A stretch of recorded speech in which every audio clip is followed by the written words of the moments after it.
What's going on, guys? This is Brandon from Walker's Woodworks. Today I'm going to be showing you how to do these epoxy-filled river coasters. I have a lot of people that ask me how to do epoxy and they're scared to do big pours because it is expensive. So this could be a good way to get into it if you're interested. I'm going to go through step by step and kind of show you how I do it. So let's get to it. So for this project I chose some knotty alder I had laying around the shop. I'm ripping it down to 4 inches wide here. Basically I want the coasters to be 4 inch by 4 inch, so just make sure you have enough material to make 4 to 5 coasters 4 inches long. Then I take my tape measure and mark out 4¼ inches for enough for 5 coasters on this particular project. You can do however many you like. I leave it a 1/4 inch extra just for a little bit of room to play with for the blade when you cut them apart, and any room you need to square them up, that way you have a little bit to play with. I go across here with my square and just mark across where I know each one's going to be. Then I just freehand kind of drew a river on here. You can do any design you like, obviously. I just use this for a guideline for when I go to carve it out. So with my river all drawn, I use my Cuts All shaping dish. I really love these for any kind of carving or shaping or anything like that. They work really well. I just basically go about halfway or so through the board. Just created a channel to pour the epoxy into.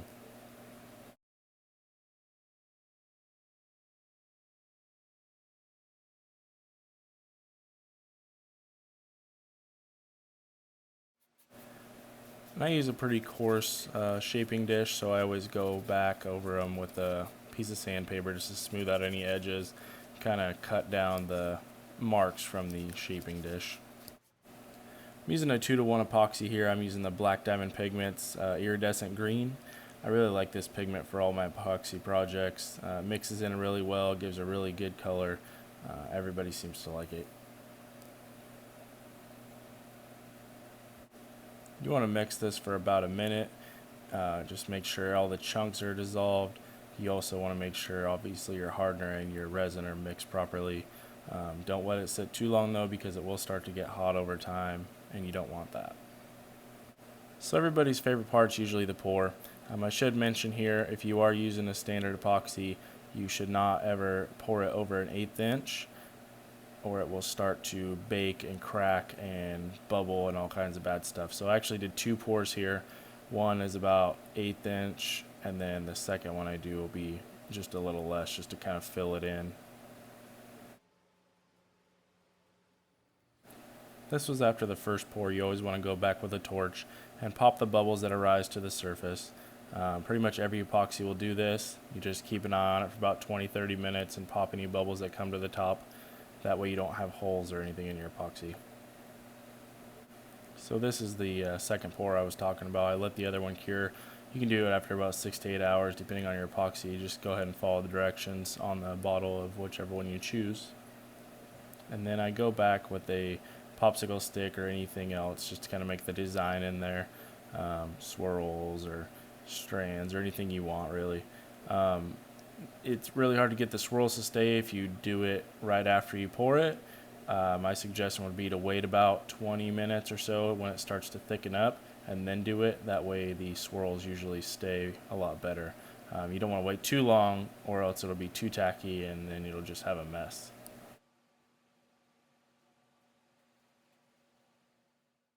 I get asked a lot if you can run epoxy through a planer. The answer is I do it all the time. I haven't had an issue as long as I make sure my blades are sharp and there's no nicks or anything in it. So you just want to take off a little bit at a time. Real shallow passes, I think that's another big thing as well. Like I say, as long as you have nice sharp blades, it'll leave a good finish. So what I'm doing here is just cutting apart each coaster at 4 inches. If I do it again, I probably will go ahead and sand it first at this point, because it's a lot easier to sand one big board than it is to sand individual coasters.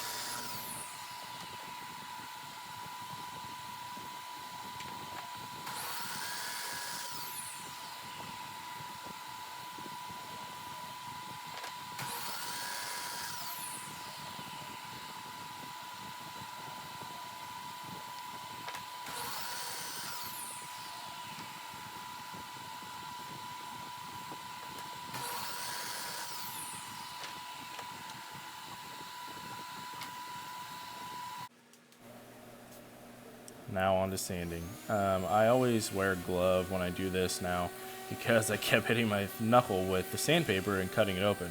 If you guys are looking for a good glove, firm grip gloves actually makes quite nice gloves for a pretty affordable price. I have pretty much every pair they sell, and I have no complaints about any of them really. Some fit different obviously to different people's hands, but overall they're a great glove. So all I'm doing here is sanding down to 150 I believe, and then I will step up to 220 on the next one.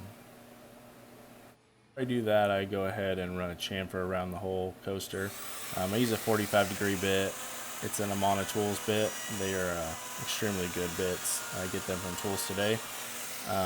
But a lot of people don't think you can run a router over epoxy for some reason. I personally have not had any issues with that.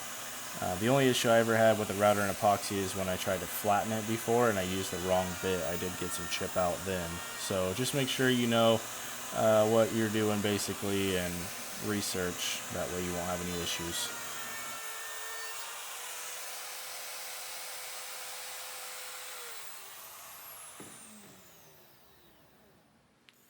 And back to sanding.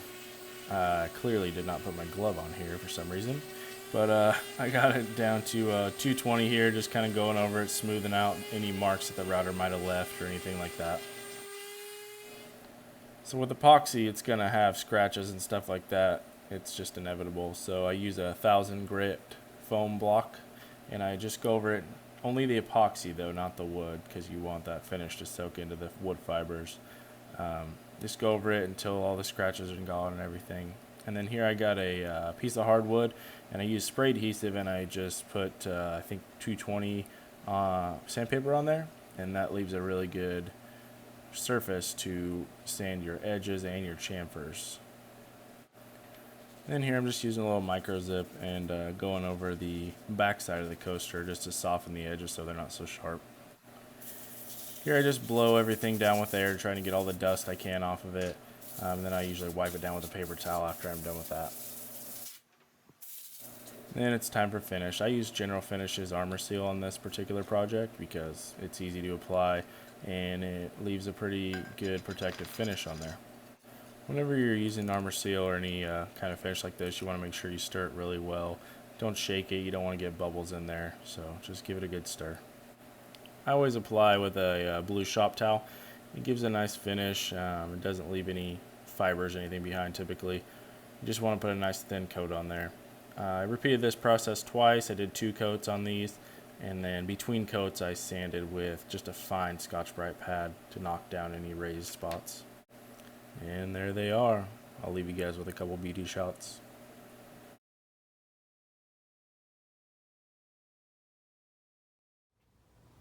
So that's how I make my epoxy river coasters. I started doing this recently and they kind of really caught on. They make really great gifts. They sell pretty well, like trade shows, stuff like that. Etsy maybe, I'm not sure, I haven't got them on there yet. But if this is something you're interested in, please give it a like, share, subscribe to the channel if you haven't already. Still kind of new to YouTube, so just trying to get out there. If you like these kind of videos, let me know. If you don't, also let me know. Comment with what you think. So I appreciate you guys watching. Till next time, have a good one.